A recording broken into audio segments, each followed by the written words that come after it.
Ultima 7 Part 2 picks up the story about 18 months after the destruction of the Black Gate, and the Avatars discovered some troubling news. My liege, all we found among Battlin's belongings was this enchanted scroll, and a map showing the way to a place called the Serpent Isle. Indeed. Really?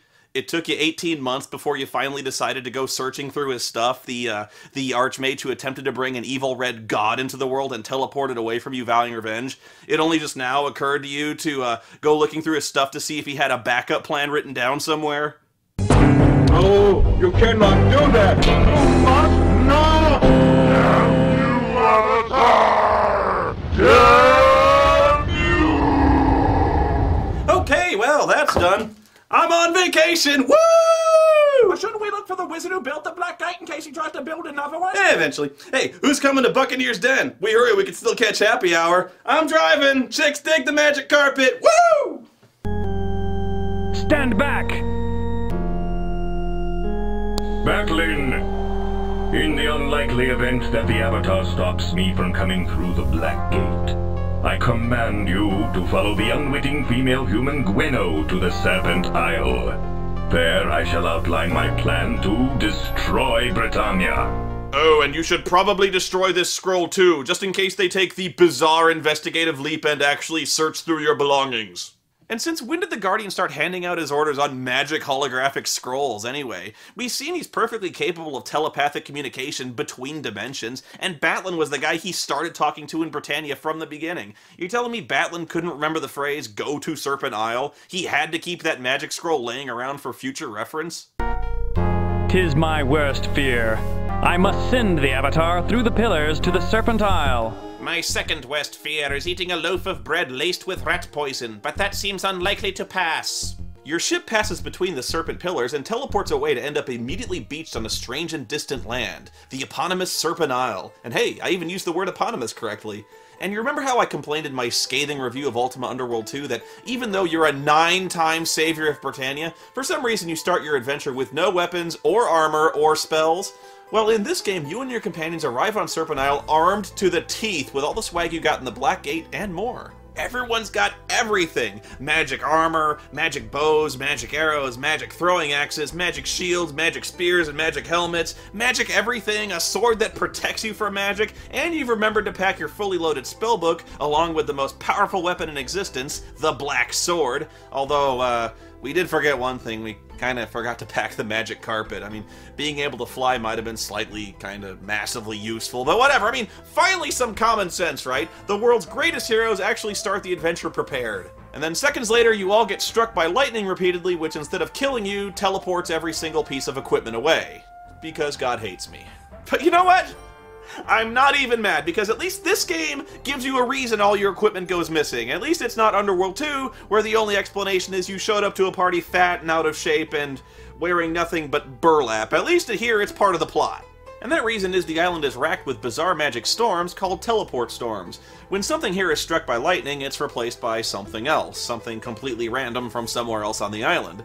So my precious black sword is now replaced by a rock. And I'm now wearing a woman's fur cap in place of my magic helm. I've got someone's silk stockings, and, you know, I think I kind of got the shaft on this particular exchange. But at least it motivates you to go questing to find your missing items and get them back. This place is pretty weird, though, and you get in trouble right away. See, the people here aren't exactly the biggest fans of Lord British. I mean, join the club, right? Me neither. I figure we should get along great. Pompous crown-wearing douchebag. But the rest of your companions freaking love the guy for some reason. Even when it becomes clear that everyone else on Serpent Isle hates British and has basically demonized the guy historically, your boys just carry on raising toasts to the idiot and singing songs about him in bars, which gets you arrested and put on trial for treason almost immediately. Why did they hate the guy? Well, back in the DOS era, before we had more than 3 colors in our games, Lord British wasn't the only sovereign around. The land was called Caesarea back then. Remember all those other kings in Ultima 1 who had their own captive princesses? Yeah, well, when Lord British came forward and proclaims that he's discovered the one true religion based on a book he found that comes from outer space, a few people had some understandable objections. Turns out people don't like having a stupid fakey theology imposed on them by royal mandate. Turns out people kinda get suspicious when only one copy of this holy scripture exists, and it's hidden behind impenetrable magic wards, and only one man can even look at it. And this asshole is supposed to be your messiah.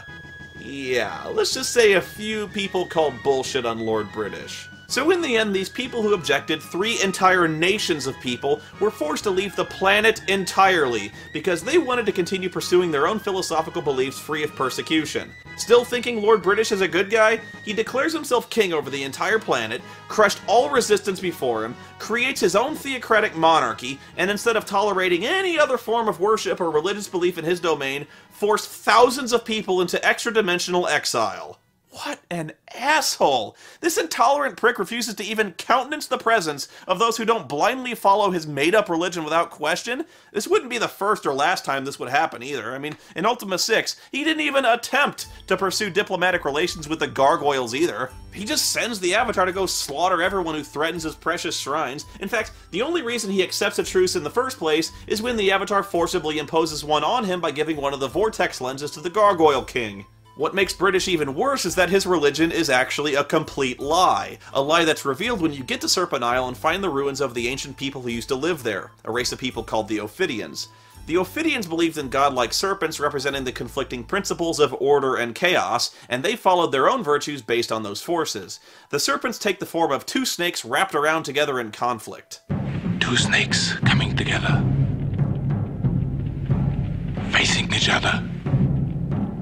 But they're one. Actually, it's 3 snakes. There's one snake in the middle called the Great Earth Serpent of Balance. Here's the thing, though. The Ophidians are entirely correct. The Serpents of Order and Chaos actually exist. You see them.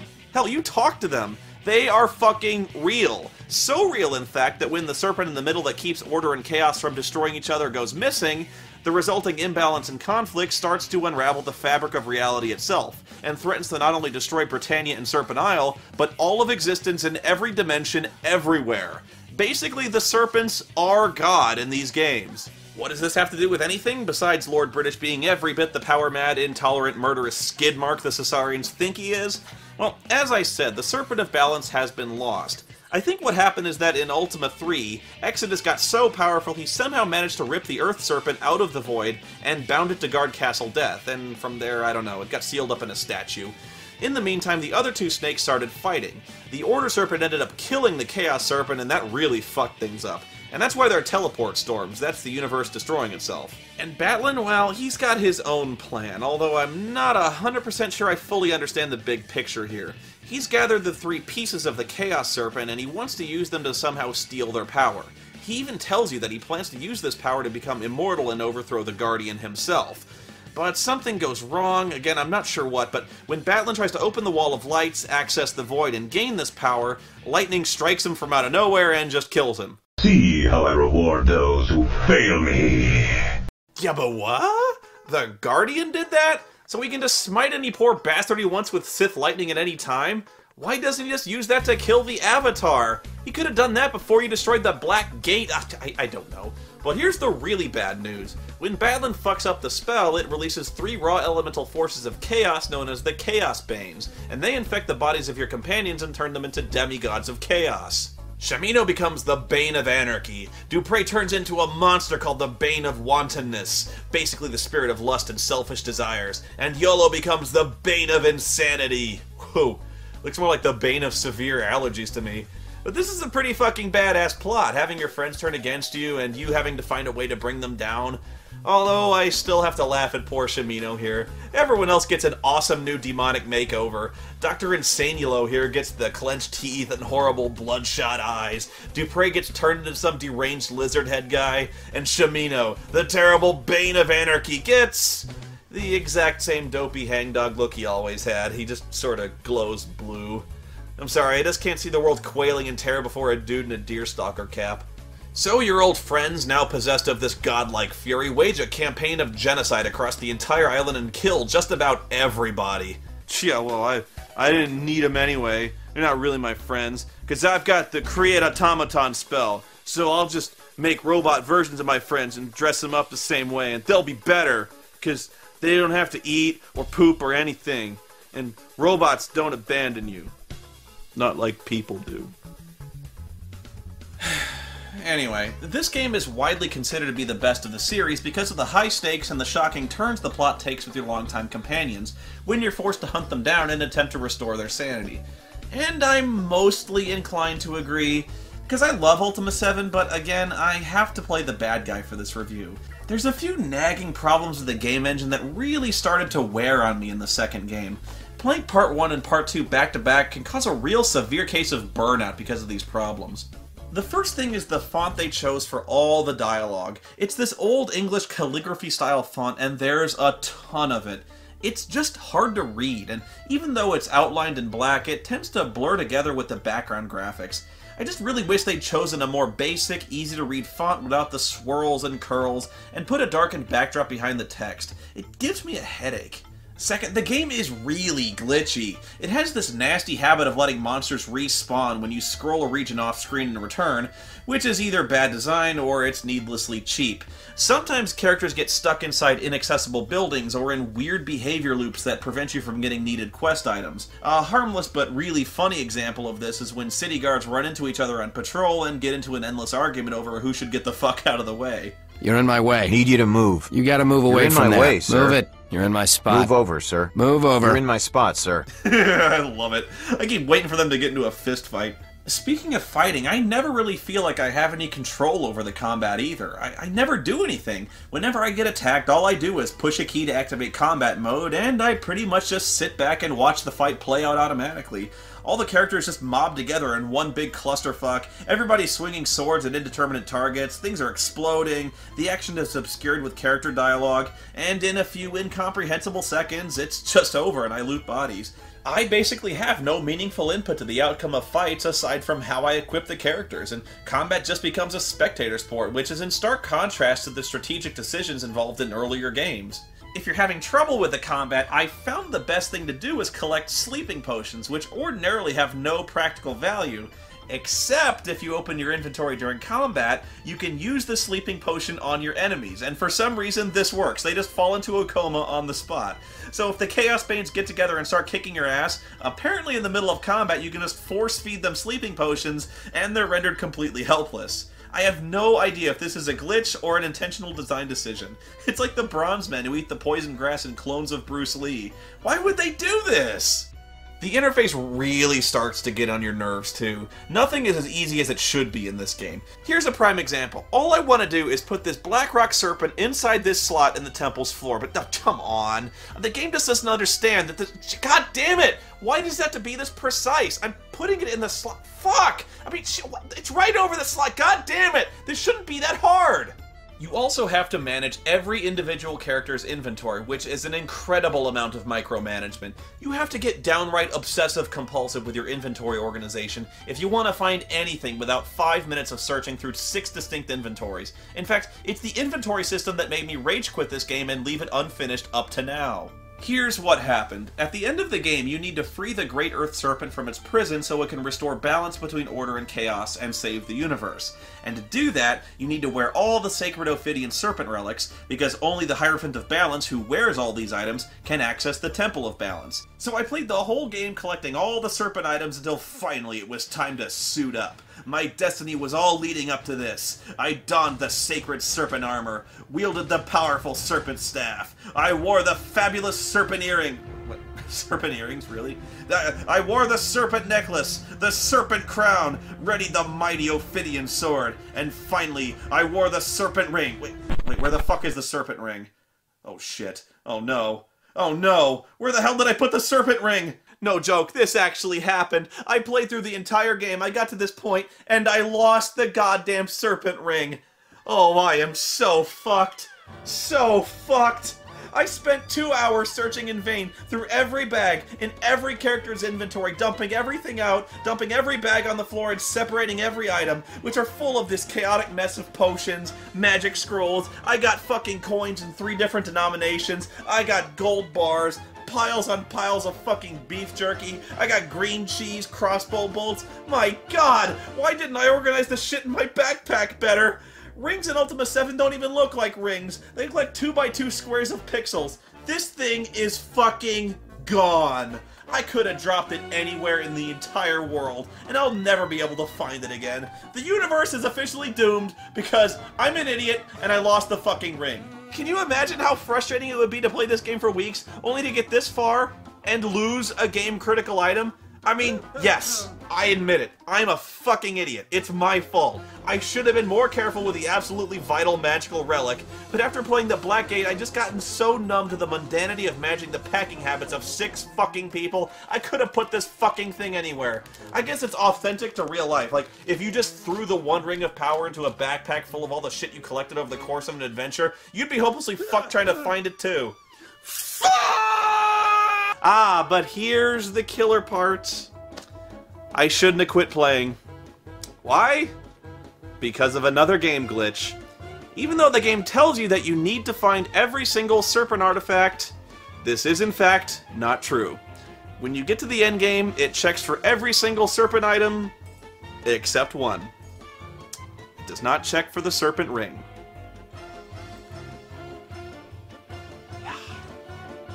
Pretty much a fail all around. I don't know, for some reason I just liked the Black Gate better. Maybe I was a little burned out, and maybe the ring thing pissed me off, but there seemed to be a lot more annoying puzzle solving in Serpent Isle. Your quest requires you to go to all these temples devoted to the various aspects of order and chaos, and each one of those is an exercise in puzzle solving, reading books, taking pop quizzes on stuff in those books. Wait, body transference? Author the Ultimate Warrior? The Black Gate is nearly completed, Hokoken! Soon the Guardian will descend from parts unknown, and the Mega Powers will truly unite! How should I prepare yourself, you may ask, Hokoken? Should I cover my love-sunken catnip and teabag a horny lion? Should I brush my teeth in icy hot and rinse it out with lemon juice? I can feel it, dude! I can feel it calling in the air tonight! Oh, Lord! Well, that was random. Anyway, the puzzles involving the books are really the most interesting ones. That's not saying much, though. The vast majority of the puzzles consist mainly of collecting items and putting them on pedestals. You do a lot of collecting items and putting them on pedestals. Virtually every single temple, and there's about a dozen of them, require you to collect symbols of stuff like the Comb of Beauty, the Abacus of Ethicality, the Mirror of Truth, Serpent Scepters, other bullshit, and finding pedestals to put them on. It just gets ridiculous at some point, and most of it doesn't even make any sense. I remember one puzzle near the end that requires you to find cubes of order and chaos and put them on a pedestal that builds a teleporter to another room, like 4 of these things. What the hell is a cube of order and a cube of chaos? Who makes these things and why? Did they go bad? Why would the Ophidians create so many needless hoops to jump through just to open doors and reach their places of worship? Even the very last thing you do in this game involves putting things on a pedestal when you have to put the serpent armor, staff, and crown on a table, which turn into the Eye of Balance. What do you do with the Eye of Balance? Why, you go into another room and put it on another pedestal. Then you put more stuff on the pedestal. Then you put the black rock snakes on the slots in the floor. This whole game, all you do is get things and put them on things. Hey, I found a thing. Let's find a thing to put it on. Here's some things. Let's find some more things to put them on. Let's put some things on things. Things on things. Here's some things to put on things to create things to put on more things. And there's way too many puzzles that require just flipping switches to open doors elsewhere, often leading to another room with more switches that open doors to rooms with even more switches. There's no logic or strategy to this. You're just meant to guess at combinations, running around until eventually you just exhaust all the other possibilities and find the right switches to proceed. The last temple is insane in this regard. As good as the plot in Serpent Isle is, and it's very good, the gameplay can be a serious drag. Still, I admit, there is a lot of fun to be had when the Banes take over the world because you genuinely don't know where it's going, and holy shit! Attacking jesters that are made of explosions, run! What the hell is going on? Fucking Chuckles has sworn revenge and mobilized an army of suicide bomber jesters, or what? I don't know, I guess I shouldn't bother trying to make sense of a world where cats explode when you click on them. Whoa, or do all cats do that? I've never had one. When you finally subdue the Banes, you collect their souls, resurrect your companions, and restore their sanity. Finally, you have to reform the Chaos Serpent, but the only way to bind it back together is through a human sacrifice.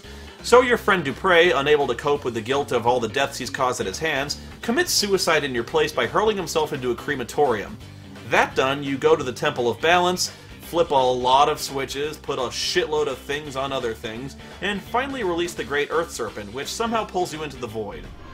Balance is restored. Serpent Isle, Britannia, your Earth, the entire universe, all are saved. We thank you. Well, well, well, Avatar. You have managed to thwart me once again. Well, actually, I thwarted Batlin, who released the Chaos Banes and tried to become immortal. And now that I think about it, the Guardian didn't really do anything. What was his plan? Huh. But now here you are, poised at the edge of eternity. Perhaps you would join me on another world altogether. We do have a score to settle. Whoa, wait. You mean to tell me the Great Earth Serpent, who totally owes me one, has nothing to say about this? This shit goes down right in front of him. Oh, holy shit, what the fuck, Earth Serpent, help me! Sorry, Avatar. I'd love to help, but, kinda busy. Balance and stuff. I mean, dude, that's just cold. Time to fly.